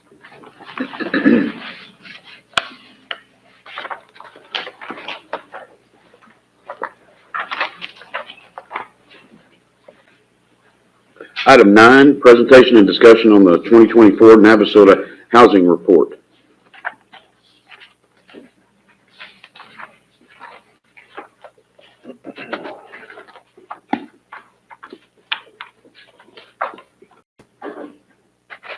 Good afternoon, Mayor and City Council. My name is Charlie Stutz. I'm the new Economic Development Coordinator for the city.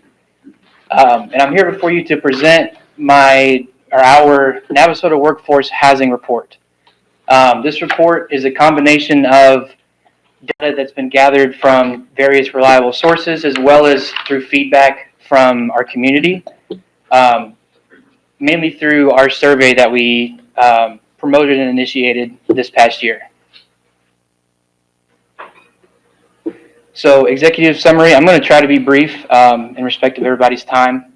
This past June, the city put out a survey of the workforce to try and gather information on how residents in the area feel about our housing situation in our city. We garnered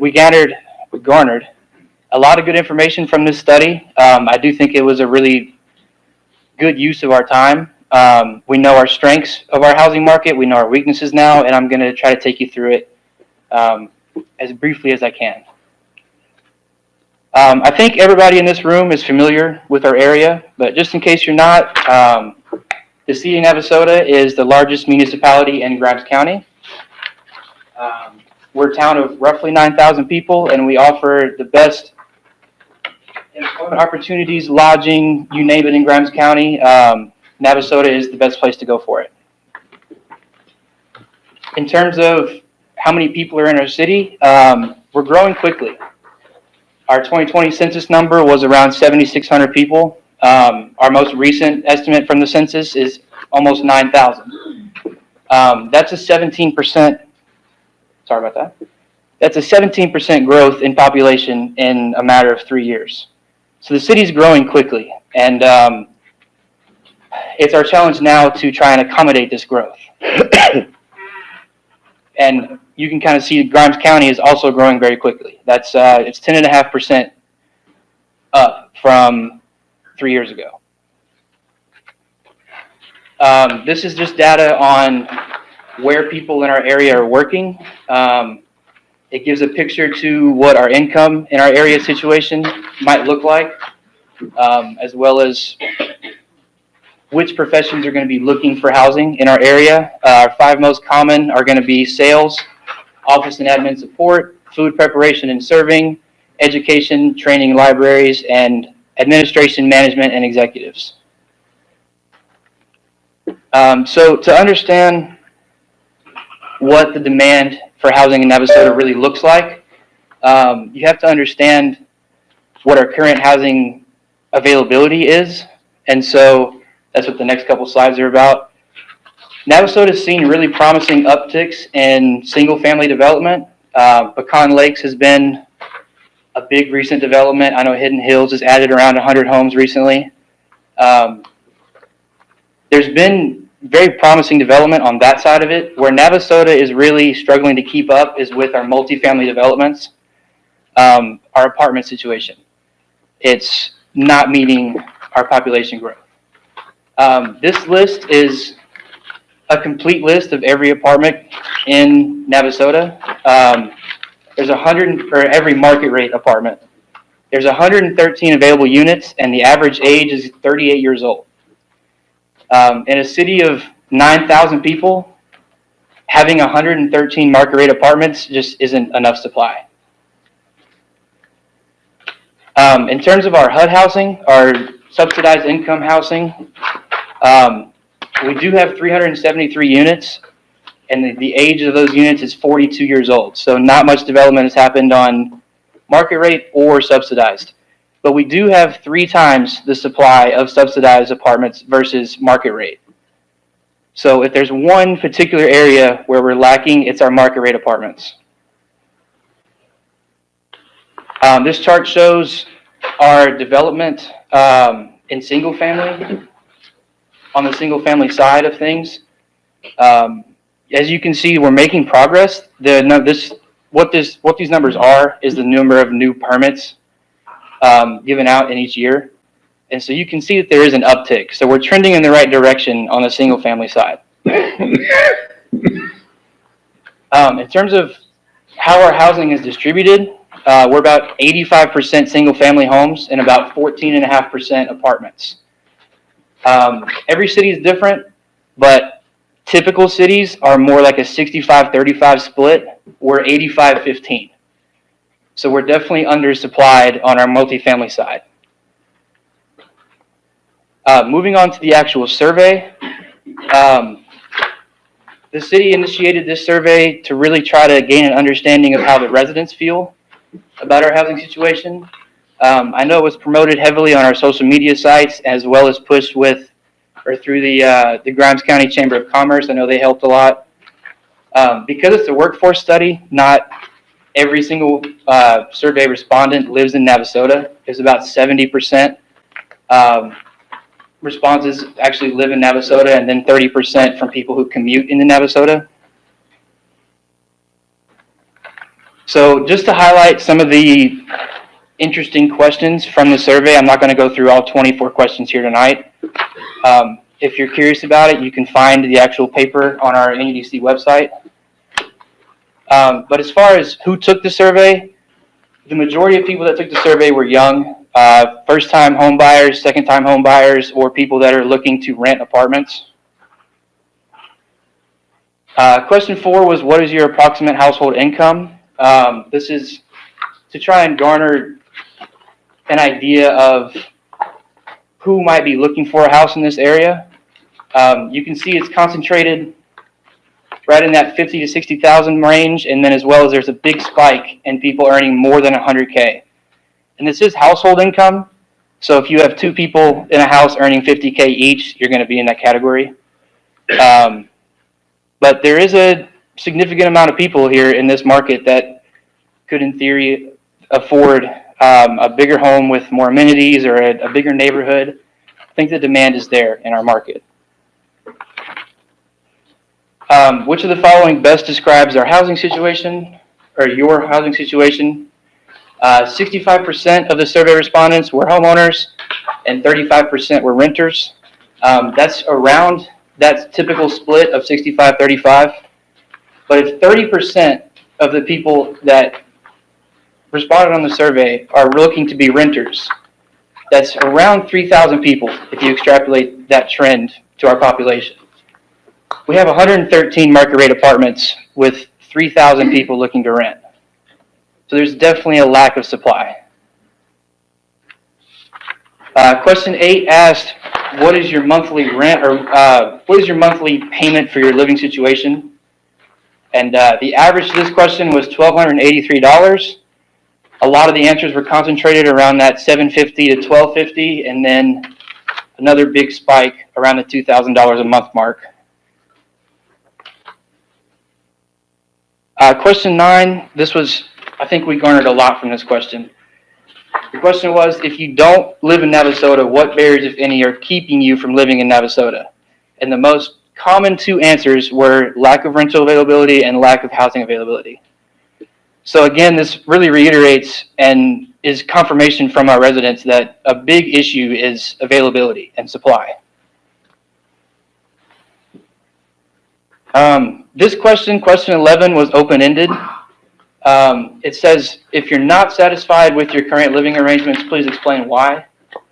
I went through all 532 people that responded to the survey, and I kind of picked out answers that I think touched the heart of what this report was trying to answer. These notable responses are, I would like to have my own place, renting's more reasonable, a new modern apartment complex here would be great and would keep me in Navasota. The second answer that I picked was, we prefer nice housing for senior adults, but there's not any available in Navasota. Another answer on the survey was, I wish I had more options with different apartment complexes. Another one was, there are fewer apartments to choose from. I hope more apartments will be built in the future. And another one was, I'd like to see more housing options for middle-income families. Question 16 on the survey asked, what amenities would you be willing to pay more for if you were looking to rent an apartment? The most common answers here were a swimming pool, a fitness center, and an in-unit washer and dryer. Question 17 was, what factors are most important to you when choosing a home or apartment? Affordability was king here, which kind of makes sense. And then we also had significant concerns about number of bedrooms, about crime rates, and about how close is this house to my work, which all makes sense. This slide here kind of summarizes a bunch of the size preferences that the survey asked. Rather than go through each slide individually, I thought I'd just kind of aggregate it all for people to look at conveniently. The averages for these questions was, what size house or apartments would you prefer? Around 1,700 square feet. How many bedrooms? Around 3 bedrooms. How much are you willing to spend on a mortgage? Around 1,600. How much are you willing to pay in rent? 1,100 was about, these are just averages. These don't necessarily represent one-person opinions. This is just the average of all the survey respondents. And then we had a few questions about luxury apartments. And these are the averages for that. How much would you pay for a 1-bedroom? $1,150. A 2-bedroom? $1,400. A 3-bedroom? About $1,700 a month. And that's really the heart of what I wanted to discuss with y'all. Again, the full paper is available. If you have any questions, feel free to reach out to me. Yeah, that's really all I had to present to y'all today. Do y'all have anything y'all want to touch on? Well done. Thank you.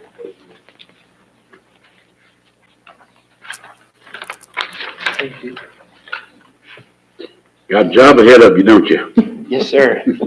Yeah, now the recruitment stage can begin for me to try to pitch these numbers.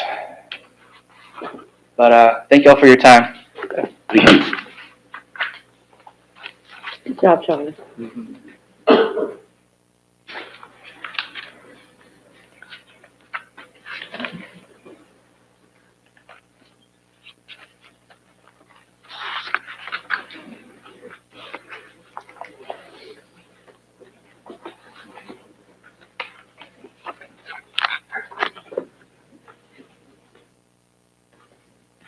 Okay, item number 10 is executive session. City council shall meet in executive session as permitted by section 551.074 Texas Government Code.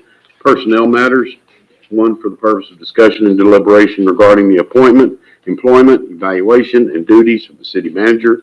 And two, regarding annual evaluation of the city secretary. Time. And the time is 7:53.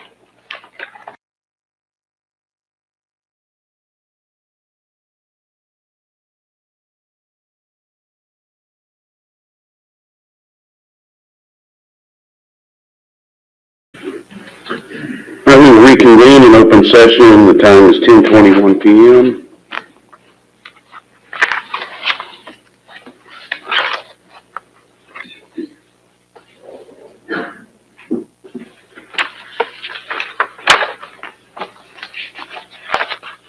The consideration of possible action on the appointment, employment, evaluation, and duties of the city manager, including but not limited to approval of an employment agreement with the city manager and associated matters. We have two items for public comment. Blaine Rhodes.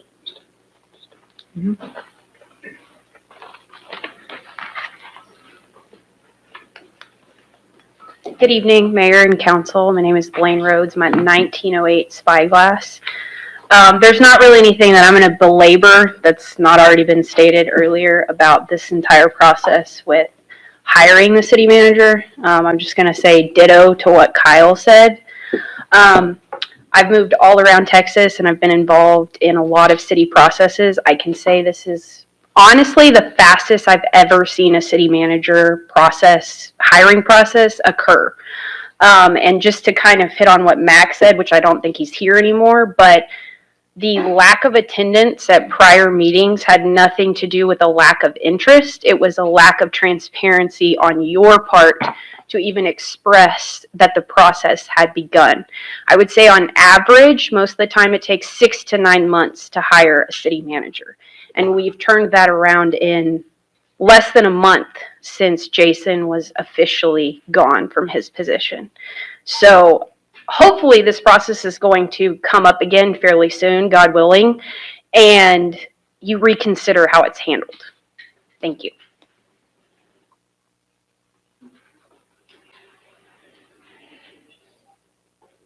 Michael Maceros. I'm going to pass it. Okay.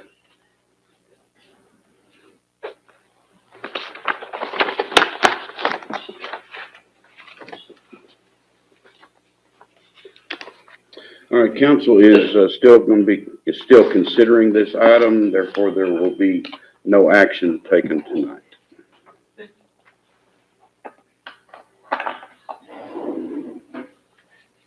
Item 13, consideration and possible action regarding the annual evaluation of the city secretary. Mr. Mayor, she's doing a great job. Very pleased with the services of our city secretary. Thank you. The council is responsible for hiring the city secretary, and therefore we wanted to take this opportunity to let you know that we are very pleased with your service and your tenure more than anything else, and appreciate you very much. Thank you. I appreciate y'all.